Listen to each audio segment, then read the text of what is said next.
Ces experts nous démontrent 10 preuves que l'Ethereum devrait continuer à faire mieux que Bitcoin, c'est-à-dire que l'Ethereum devrait énormément surperformer le Bitcoin. Je vais vous détailler des articles de plusieurs experts qui nous expliquent que l'Ethereum va dépasser le Bitcoin, voire même devenir la première crypto-monnaie au monde. Donc je vais vous détailler ces 10 preuves d'experts dans un instant et vous expliquer potentiellement que cette crypto-monnaie pourrait peut-être avoir une performance importante que cette crypto-monnaie n'a jamais connue auparavant grâce à tout ce qui va se passer dans les mois à venir. Mais avant ça, si vous souhaitez connaître mes stratégies d'investisseur pour investir de manière simple et en automatique, eh bien, vous pouvez avoir plus d'informations sur le sujet en cliquant sur le lien qui se trouve sous cette vidéo ou en cliquant sur le bouton en haut à droite de cette vidéo.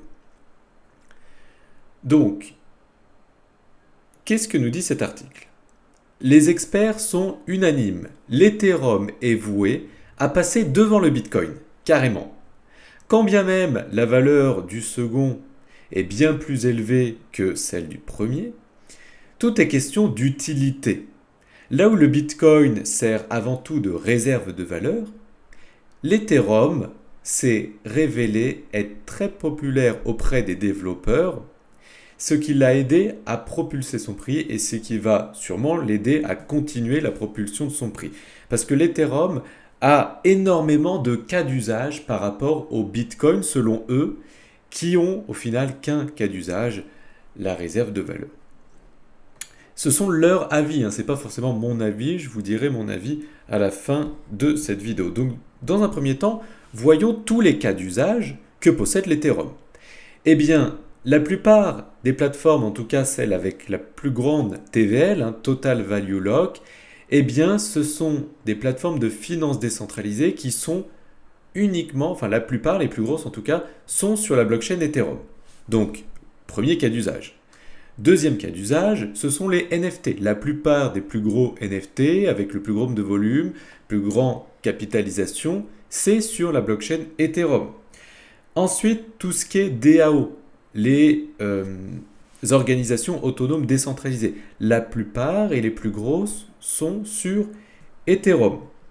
Ensuite, tout ce qui est ICO, généralement, quand on veut lever de l'argent pour un projet de crypto-monnaie, eh bien, on passe sur la blockchain Ethereum. Souvent, on doit investir des Ethereum ou des stablecoins. D'ailleurs, la plupart, enfin les plus grosses stablecoins, la plupart sont sur Ethereum. Par exemple, l'USDC ou l'USDT sont sur Ethereum. Ensuite, les smart contracts les plus utilisés au monde sont sur la blockchain Ethereum. Donc vous voyez qu'il y a énormément de cas d'usage et aujourd'hui quasiment tout le monde crypto tourne sur la blockchain Ethereum ou sur des layers 2 qui sont sur Ethereum. Et d'ailleurs les plus grosses layers 2 sont sur Ethereum aussi.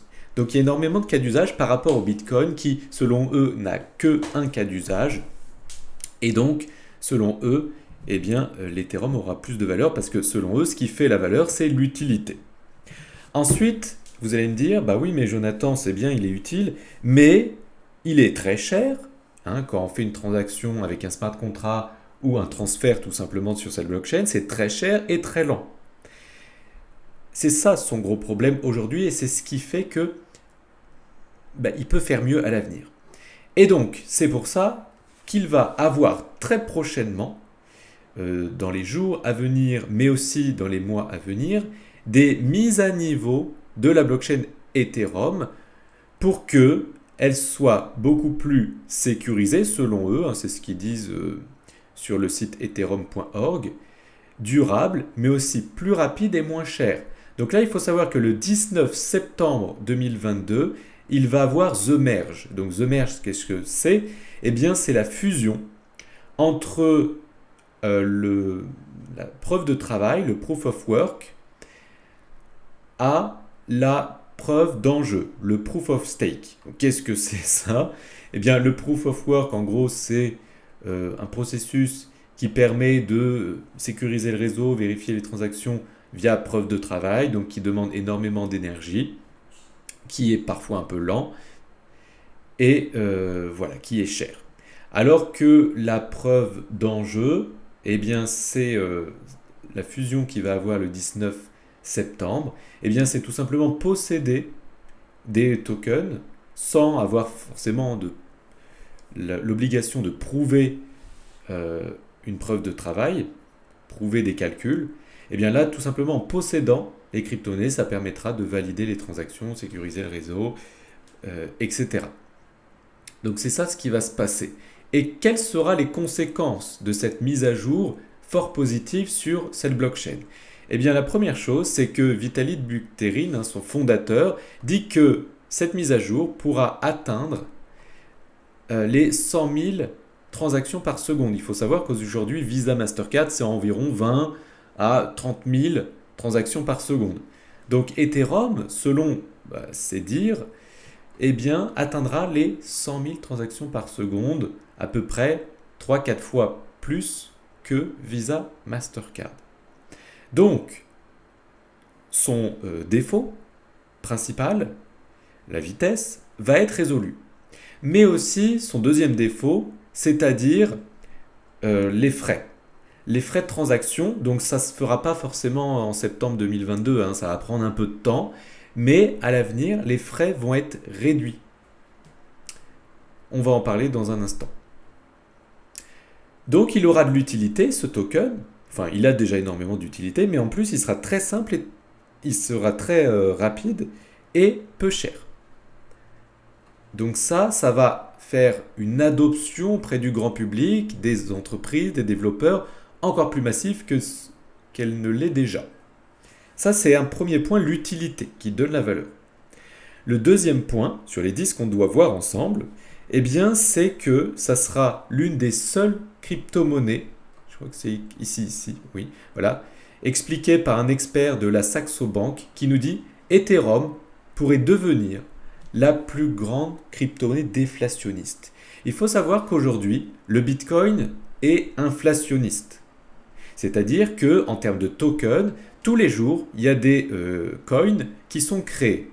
Donc, il y a de plus en plus de coins en circulation. Du coup, il est inflationniste. Il est inflationniste dans le sens où il y a des tokens qui sont émis tous les jours. Par contre, il est déflationniste dans le sens où il prend de la valeur sur le long terme. Mais il est inflationniste dans le sens où tous les jours, il y a des tokens qui sont créés et ça sera le cas jusqu'en 2140. Et ces tokens sont orchestrés par les halvings tous les 4 ans. Et cette diminution, cette création de tokens est diminuée par 2 tous les 4 ans. Bref, il est quand même inflationniste. Contrairement à l'Ethereum, grâce à cette fusion, il sera déflationniste. C'est-à-dire que non seulement il va prendre de la valeur sur le long terme logiquement, si l'adoption suit, mais surtout son nombre de tokens en circulation va diminuer de jour en jour, d'année en année. Et vous allez voir dans un instant que ça va être énorme. Restez bien jusqu'au bout pour comprendre le potentiel incroyable de cette crypto. Et tout est à venir selon moi. Le meilleur reste à venir. Donc, récompense minière avec le Proof of Work, ce qui est le cas actuellement et ce qui ne sera plus le cas après le merge, la fusion. Eh bien, c'est 13 000 ETH par jour qui sont créés. Donc là, il y a une grosse inflation. Vous pouvez le voir ici, il y a une grosse inflation en ce moment. Ce qui fait tirer son prix vers le bas, parce qu'il y a de plus en plus de tokens qui sont créés tous les jours. Mais après le merge, la fusion, ou quelques mois après, eh bien, nous allons pouvoir staker, nous allons pouvoir faire la preuve d'enjeu, et on n'aura plus 13 000 tokens, enfin coins, créés chaque jour, mais seulement 1600. Donc en fait, après la fusion, il ne restera plus que 1600 ETH par jour qui seront créés, ce qui fera chuter le total des nouvelles émissions d'Ethereum d'environ 90%. Donc il y aura une inflation de 90% plus faible.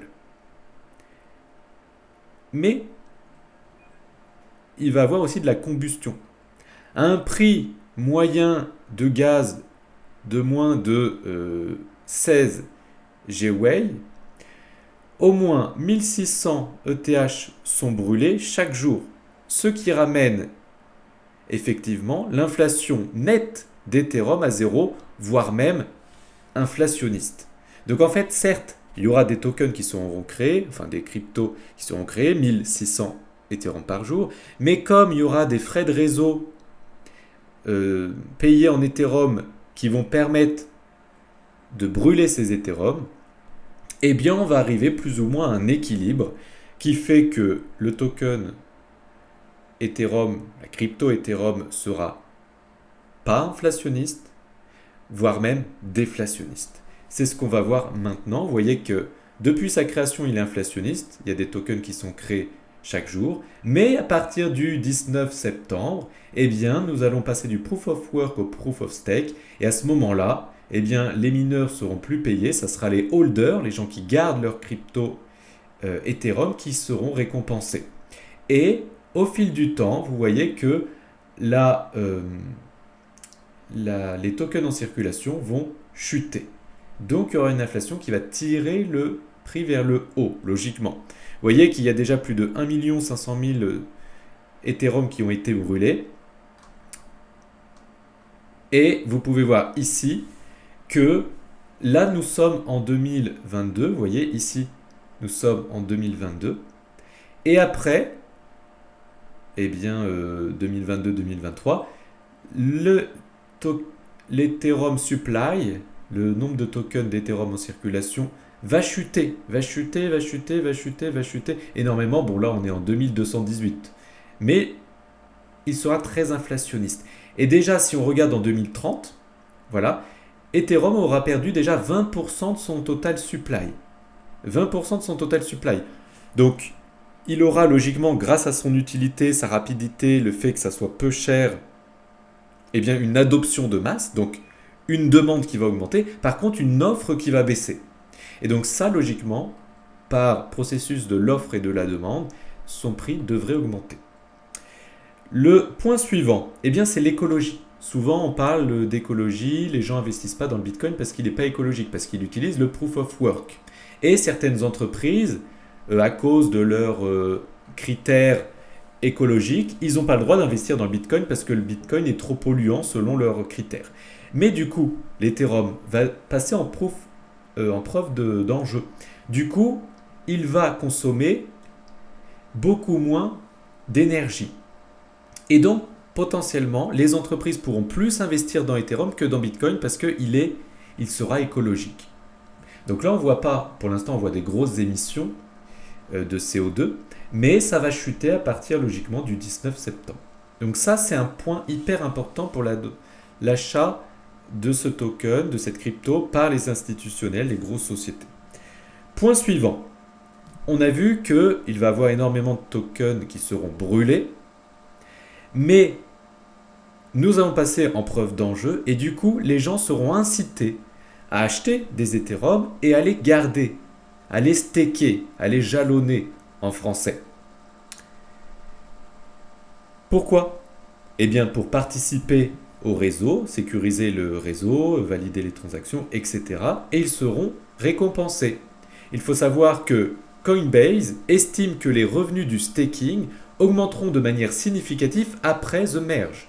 À l'issue de cette étape, les frais de transaction payés alors aux mineurs seront en effet ajoutés aux revenus du staking. Les rendements annuels de ce dernier pourraient alors atteindre 9 à 12% par an contre 4 à 5% actuellement. Donc les gens seront incités à garder leur Ethereum pour les staker, pour participer au réseau. Et du coup, comme ils les gardent, eh bien, ils ne pourront pas les vendre. Et s'ils ne les vendent pas, ça va éviter de faire tirer son prix vers le bas.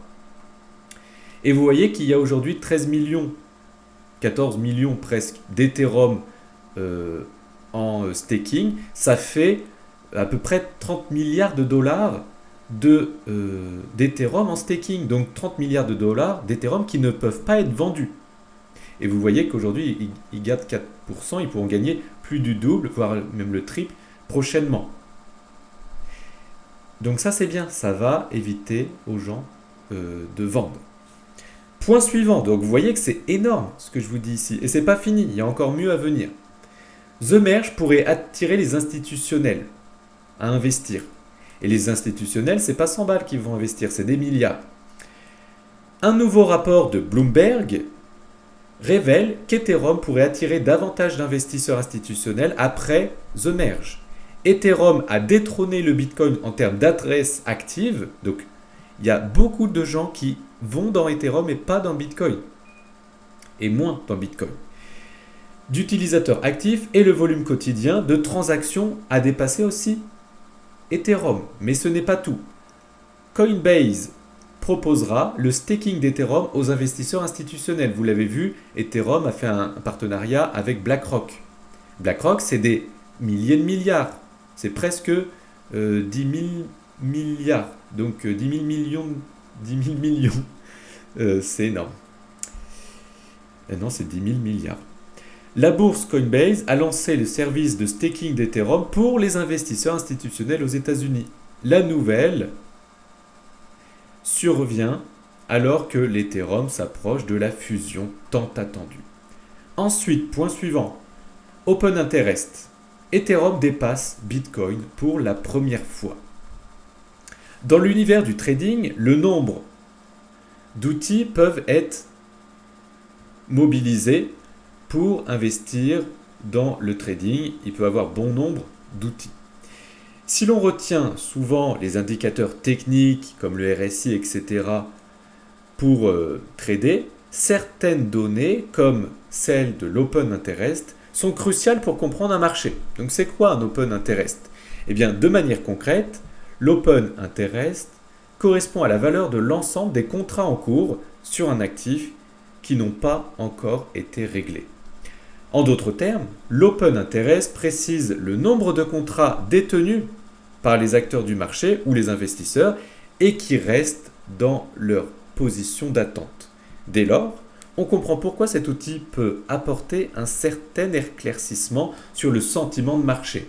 Et aujourd'hui, on peut voir que les gens ont beaucoup d'Open Interest ouverts sur l'Ethereum et plus que le Bitcoin d'ailleurs. Ensuite, quand on regarde sur Google Trend, en gros, qu'est-ce que les gens marquent sur Google et qu'on met le mot-clé Bitcoin, on voit qu'à l'époque, en 2018, il y a eu un pic d'intérêt sur le mot-clé Bitcoin et aujourd'hui, on ne l'a pas dépassé. Par contre, quand on regarde sur Ethereum, on voit que le pic d'intérêt a été dépassé largement et vous voyez qu'on se maintient haut. Et quand on regarde le mot-clé crypto, eh bien vous voyez que les gens ont un peu moins d'intérêt sur Bitcoin et plus sur Ethereum et les autres cryptos. Voilà, si vous avez aimé cette vidéo, merci de la liker. Abonnez-vous pour ne plus louper mes vidéos. Et pour rappel, si vous souhaitez qu'on vous aide pour investir dans les crypto-monnaies de manière simple et automatique, cliquez sur le lien qui se trouve sous cette vidéo ou cliquez sur le bouton qui se trouve en haut à droite de cette vidéo. A très bientôt si vous êtes abonné, j'espère. Ciao!